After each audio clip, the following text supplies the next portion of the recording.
జై శ్రీరామ్. బ్రహ్మర్షి విశ్వామిత్రుడు శ్రీరాముణ్ణి తనతో పాటు వనాలకు పంపించుకొని దశరథుడిని అడిగాడు. వెంటనే దశరథుడు చాలా బెంబేలెత్తిపోయాడు.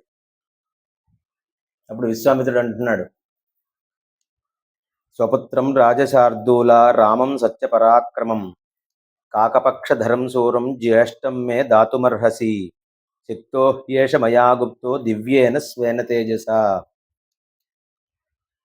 రాముడు చాలా సత్యపరాక్రముడు, చాలా శూరుడు. అతన్ని నాతో పాటు పంపించు, ఏమీ కంగారు పడొద్దు. నా యొక్క అండదండలతో, అలాగే తన యొక్క దివ్య తేజో ప్రభావంతో నాకు విఘ్నాలు కలిగించేటువంటి ఆ మారీచి సుబాహుల్ని ఇరువురిని కూడా శ్రీరాముడు సంహరించగలడు. ఆ యొక్క శక్తి శ్రీరాముడికున్నది, ఆ యొక్క నమ్మకం నాకు కూడా ఉందని చెప్పి విశ్వామిత్రుడు దశరథుడికి భరోసా ఇచ్చాడు. అంతేకాకుండా నచతౌ రాఘవాదన్యో హంతుం ఉత్సహతే పుమాన్ వీర్యోత్సిక్తౌ హితౌ పాపౌ కాలపాస వసంగతౌ. ఆ మారీచుడు సుబాహుడు ఇద్దరూ కూడా చాలా పాపకృత్యాలు చేసున్నారు. ఇద్దరికీ కూడా చావు దగ్గర పడింది. వారిద్దరిని చంపాలి అంటే కేవలం శ్రీరాముడు తప్ప ఎవరూ కూడా దానికి అర్హులు కారు. అంచేత నువ్వు ధైర్యంగా ఉండి పుత్రవాత్సల్యంతో నువ్వు శ్రీరాముడి మీద అనేక విధములైనటువంటి బెంగ పెట్టుకున్నావు. అవన్నింటినీ తొలగించుకుని నీ కుల పురోహితులతో, మంత్రివర్గంతో, బంధువర్గంతో అందరితో కూడా నువ్వు చర్చించిన తర్వాత నీ నిర్ణయాన్ని నాకు చెప్పు, నేను ఇక్కడే ఉంటానని చెప్పి ఆయన అక్కడే కూర్చున్నాడు. ఇంత విన్న తర్వాత దశరథుడి యొక్క హృదయం ఎలా ఉంది అంటే మొత్తం ముక్కలైపోయి ఉంది. చాలా మనస్తాపానికి లోనయ్యాడు. ఆ ఆసనంలోనే అలా కూలబడిపోయాడు. కొంచెం సేపు అయిన తర్వాత దశరథ మహారాజు తిరిగి స్పృహని పొంది ఆ బ్రహ్మర్షి విశ్వామిత్రుడితో ఇలా అంటున్నాడు, ఓన షోడశ వర్షోమే రామో రాజీవలోచన నయుద్ధయోగ్యతామస్య పశ్యామి సహ రాక్షసై ఇయమక్షౌహిణీ పూర్ణ యస్యాహం పతిరీశ్వర అనయా సంవృతో గత్వా యోద్ధాహం తైర్నిశాచరై. రాజీవలోచనుడైనటువంటి ఆ శ్రీరాముడు ఇంకా 16 ఏళ్ల వయసు కూడా రాలేదు. ఇంత చిరుతప్రాయంలో క్రూర రాక్షసులతో అతను యుద్ధం ఎలా చేయగలను అనుకుంటున్నావు? ఇదంతా కూడా జరగనటువంటి విషయం. ఏమీ కంగారు పడద్దు. ఒక అక్షౌహిణి సేనకు నేను అధిపతిని. ఆ సైన్యంతో నేనే వచ్చి ఆ రాక్షసులతో పోరాడి వారి ఇరువురిని కూడా సంహరించి నీ యొక్క యాగ రక్షణకి తోడ్పడి దాన్ని పరిపూర్ణం చేయడంలో సహకరిస్తాను. రాముణ్ణి మాత్రం అడక్కు అని చెప్పాడు. ఇక్కడ అక్షౌహిణి అని చెప్పాడు. అక్షౌహిణి సైన్యం అంటే ఎంత అంటే 21,870 రథాలు, 21,870 ఏనుగులు, 65,610 గుర్రాలు, 1,09,350 మంది పదాతి దళం కాల్బలాలు, మొత్తం అంతా కలిపి 2,18,700 మంది. ఇక్కడ ఎలా ఉంటాయంటే రథాలు, ఏనుగులు, గుర్రాలు, కాల్బలాలు 1:1:3:5 నిష్పత్తిలో ఉంటాయి. ఇంత పెద్ద సైన్యానికి నేను అధిపతిని, నేనే వచ్చి నీ యాగ రక్షణకి తోడ్పడతాను, సహాయం చేస్తాను, రాముణ్ణి మాత్రం వదిలిపెట్టేయి అని చెప్పి వేడుకున్నాడు. అంతేకాదు రాముడు ఇంకా చాలా పసిపిల్లవాడు, ఇంకా ధనుర్విద్య కూడా పూర్తిగా తెలుసుకోలేదు. శత్రువుల యొక్క బలాబలాలను కూడా అతను గుర్తించడానికి సరిపోడు. అస్త్రాలని ప్రయోగించడంలో ఇంకా అంత పెద్ద జ్ఞానం ఏమీ లేదు. యుద్ధంలో ఏమీ ఇంకా ఆరితేరలేదు. ఆ రాక్షసులందరూ కూడా కపట యుద్ధాలు బాగా తెలిసినటువంటి వాళ్ళు. వాళ్లతో యుద్ధం చేయాలంటే శ్రీరాముడు ఇంకా సరిపోడు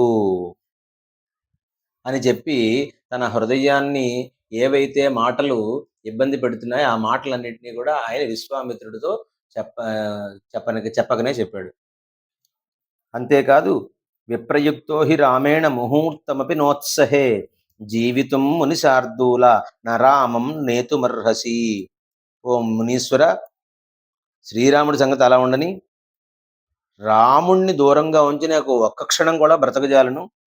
అందుచేతను ఆ పసివాడిని మాత్రం నువ్వు నీతో పాటు అడవులకు తీసుకుని పోవద్దు, నేనే వస్తాను అని మరొక్కసారి నొక్కి వక్కాణించాడు.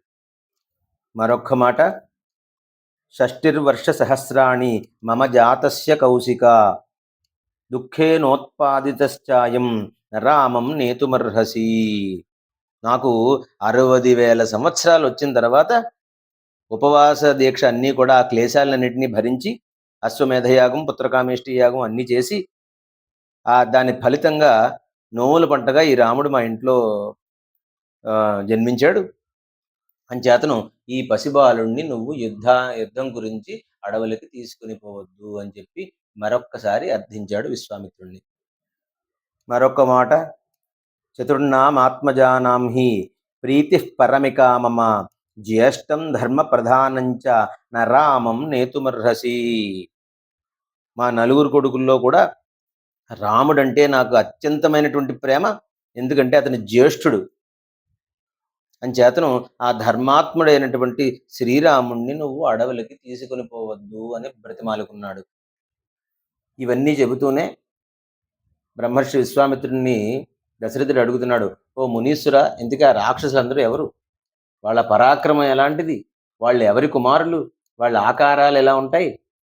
వాళ్ళకి ఎవరి అండ ఉంది? వాళ్ళు కపట యుద్ధంలో బాగా తెలిసిన వాళ్లే కదా రాక్షసులంటే, అదంతా నిజమేనా? వాళ్ళ గురించి నాకు కొంచెం వివరించు అని చెప్పాడు. వెంటనే విశ్వామిత్రుడు చెబుతున్నాడు, రావణుడు అనేటువంటి ఒక రాక్షసుడు పౌలస్త్య వంశంలో జన్మించాడు. అతడు చాలా బలవంతుడు, గొప్ప పరాక్రమశాలి. అతనికి చాలా రాక్షస బలం ఉంది. బ్రహ్మ నుంచి అసాధారణమైనటువంటి వరాలని పొందాడు. ఆ వరగర్వంతో ముల్లోకాల్ని బాధిస్తున్నాడు. ఆ రావణుడు విశ్రవసుడు అనేటటువంటి ఒక ముని యొక్క పుత్రుడు, కుబేరునికి సోదరుడు, చాలా వీరుడు. యజ్ఞానికి విఘ్నాలు కలిగిస్తున్న దాన్ని ఒక చిన్న పనిగా భావించి వాళ్ళ దగ్గర ఉండేటటువంటి రాక్షసులైనటువంటి మారీచుణ్ణి, సుబాహువుని ఈ యజ్ఞానికి విఘ్నాలు కలిగించడానికి వాళ్ళని నియమించాడు అని ఈ విషయాలు చెప్పాడు. ఇవన్నీ విన్న తర్వాత ఆ దశరథుడు అంటున్నాడు, రణరంగంలో అలాంటి రావణాసురుడు లాంటి దుర్మార్గుడు నియమించినటువంటి రాక్షసుల్ని నేను ఎదిరించలేను. నాకు గురువైనా దైవమైనా మీరే, అంచేతను నన్ను నా పుత్రుణ్ణి వదిలేయండి, నన్ను అనుగ్రహించండి అని చెప్పి వేడుకున్నాడు. అంతేకాదు, దేవదానవ గంధర్వా యక్షా పతగపన్నగా నసక్త రావణం సోఢుం కిం పునర్మా నవాయుధి. దేవతలు గాని, దానవులు గాని, గంధర్వులు గాని, యక్షులు గాని, గరుత్మంతుడు గాని, నాగులు గాని ఎవరూ కూడా సంగ్రామంలో రావణుణ్ణి ఎదుర్కొనడానికి సరిపోరు. ఇంకా మానవుడిననేటువంటి నేను, నా పుత్రుడు ఎక్కడా?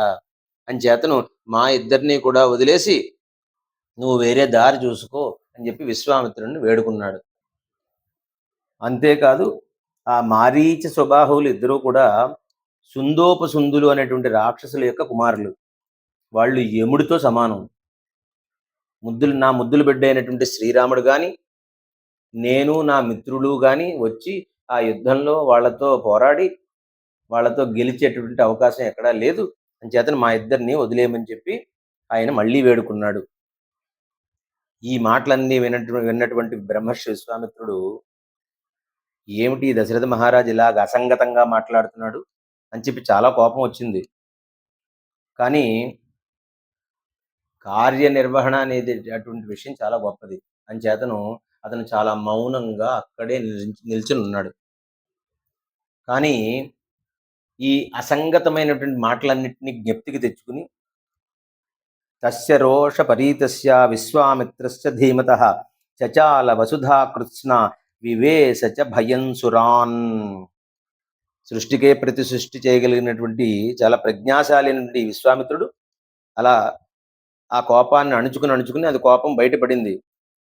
ఆ కోపం ఎప్పుడైతే బయటపడిందో మొత్తం భూమండలం అంతా కూడా ఒక భూకంపంలాగా వచ్చింది. దేవతలందరూ కూడా భయపడిపోయారు. ఇంతలో కుల పురోహితుడైనటువంటి వశిష్ఠ మహర్షి ఈ జగత్తంతా కూడా భయంతో చలించడం గమనించి ఆ దశరథుడితో ఇలా అన్నాడు. ఇక్ష్వాకూణాం కులే జాతః సాక్షాత్ ధర్మ ఇవాపరః ధృతిమాన్ సువ్రత శ్రీమాన్ నధర్మం హాతుమర్హసి. ఓ దశరథ మహారాజా, ఇక్ష్వాకు వంశంలో పుట్టావు నువ్వు. ధర్మమూర్తివి, ధైర్యశాలివి, సత్యవ్రతాన్ని పాలించేటటువంటి వాడివి, అలాగే అన్ని శుభలక్షణాలు ఉన్నటువంటి వాడివి. ఇంతటి మంచి లక్షణాలు కలిగినటువంటి నువ్వు ధర్మహానికి మాత్రము తలపడవలదు. ముల్లోకాల్లో కూడా ధర్మాత్ముడిగా వాసిగాంచినటువంటి నువ్వు స్వధర్మాన్ని, అంటే ఇచ్చిన మాటను తప్పకుండా ఉండడం అనే విషయాన్ని ఆచరించు, అధర్మానికి పాల్పడవలదు అని చెప్పి బోధించాడు.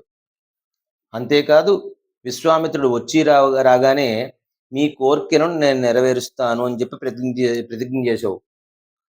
ఆ మాటను నిలబెట్టుకోవడానికి మళ్ళీ నువ్వు అశ్వమేధ యాగ ఫలం కానీ, బావులు తవ్వించడం కానీ, చెరువులు తవ్వించడం కానీ, ఎన్ని ధర్మకార్యాలు చేసినా కూడా నీ మాటని నువ్వు నిలబెట్టుకోలేకపోతే ఆ చేసినటువంటి ఫలితం అంతా కూడా మొత్తం నశిస్తుంది.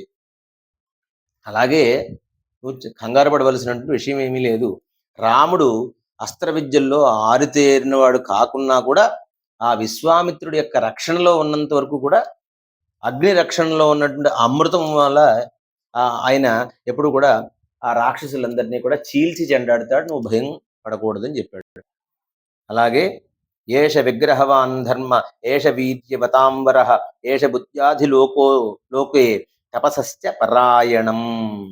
ఆ విశ్వామిత్ర మహర్షి అంటే ఎవరు అనుకుంటున్నావు? ఆకృతి దాల్చినటువంటి ఒక ధర్మం. ఆయన చాలా శక్తి సామర్థ్యాలు కలిగినటువంటి వాడు, మిక్కిలి ప్రజ్ఞాశాలి. ఈ లోకంలో ఉన్నటువంటి తామసులందరిలో కూడా చాలా గొప్పవాడు. అలాగే విశ్వామిత్రుడికి ఉన్నటువంటి బలం ఏంటంటే, పూర్వం విశ్వామిత్రుడు రాజ్యాన్ని పరిపాలిస్తున్నప్పుడు కృశాస్సుడు అనేటువంటి ఒక ప్రజాపతి పరమ ధార్మికులైనటువంటి తన కుమారులందరినీ కూడా అస్త్ర రూపంలో ఆయనకి ఇచ్చివేశాడు. ఆ కృశాస్సుని యొక్క కొడుకులు ఎవరనుకుంటున్నావు? దక్ష ప్రజాపతి యొక్క దౌహిత్రులు. వాళ్ళు అనేక రూపాల్లో ఉంటూ ఉంటారు. మహావీరులు, తేజస్శాలులు, ఎప్పుడూ కూడా విజయాన్ని ఇచ్చేటటువంటి వాళ్ళు. అంతేకాదు, జయ, సుప్రభ అనేటువంటి దక్ష కన్యలిద్దరూ కూడా చాలా సుందరమైనటువంటి వారు. వాళ్ళు ప్రకాశవంతమైన శత్రు సంహారకములైనటువంటి 100 అస్త్రాలను సృష్టించి అసురు సైన్యాల్ని సంహరించడం గురించి ఈ అస్త్రాలన్నింటినీ కూడా విశ్వామిత్రుడికి ఇచ్చి ఉన్నారు. ఇవి విశ్వామిత్రుడు ప్రయోగించడానికి ఎప్పుడూ కూడా అనుకూలంగా ఉండేటటువంటివి. ఆయన బ్రహ్మర్షి అవ్వటం వలన అది ఒక రాజకుమారుడి చేతిలో పడి ప్రయోగించబడాలి. అంచేతన మాత్రమే శ్రీరాముడిని అడవులకి అతనితో పాటు తీసుకువెళ్తున్నాడని చెప్పాడు. ఇంత బెంబేలెత్తిపోయినటువంటి దశరథ మహారాజు కూడా వశిష్ఠ మహర్షి చెప్పినటువంటి హితవచనాలన్నింటినీ కూడా విన్నవాడై చాలా ప్రసన్న చిత్తుడైపోయాడు. రాముడి ప్రజ్ఞ గురించి చెప్పగానే చాలా ఆనందించాడు. విశ్వామిత్రుడి దగ్గర ఉన్నటువంటి అస్త్రాలు, శస్త్రాలు, విద్య అంతా తెలియగానే చాలా ఆనందించి, సూక్ష్మబుద్ధి గలవాడు కదా రాజంటే, అంచేతను విశ్వామిత్రుడి వెంట శ్రీరాముణ్ణి పంపడానికి మనస్ఫూర్తిగా అంగీకరించాడు. ఇక్కడ మనం తెలుసుకోవాల్సింది ఏంటంటే, దశరథునిలో ఉన్నటువంటి బలహీనతని కుల పురోహితులు, మంత్రివర్యులు, వశిష్ఠాది ఋషులు చెప్పడమే కాకుండా, ఎదురుగా వచ్చినటువంటి విశ్వామిత్రుడి యొక్క బలాన్ని కూడా వాళ్ళ కులగురువులు దశరథ మహారాజుతో చెప్పడం వలన ఆయనకి ధైర్యం వచ్చి శ్రీరాముణ్ణి విశ్వామిత్రుడితో ఆ అడవుల్లోకి పంపించి మారీచ సుబాహుల నుంచి యజ్ఞరక్షణ చేయడానికి దశరథుడు ఒప్పుకున్నాడు. స్వస్తి ప్రజాభ్య పరిపాలయంతాన్ న్యాయేన మార్గేణ మహిమహేషాః గోబ్రాహ్మణేభ్య శుభమస్తు నిత్యం లోకాః సమస్తాః సుఖినో భవంతు. జై శ్రీరామ్. స్వస్తి.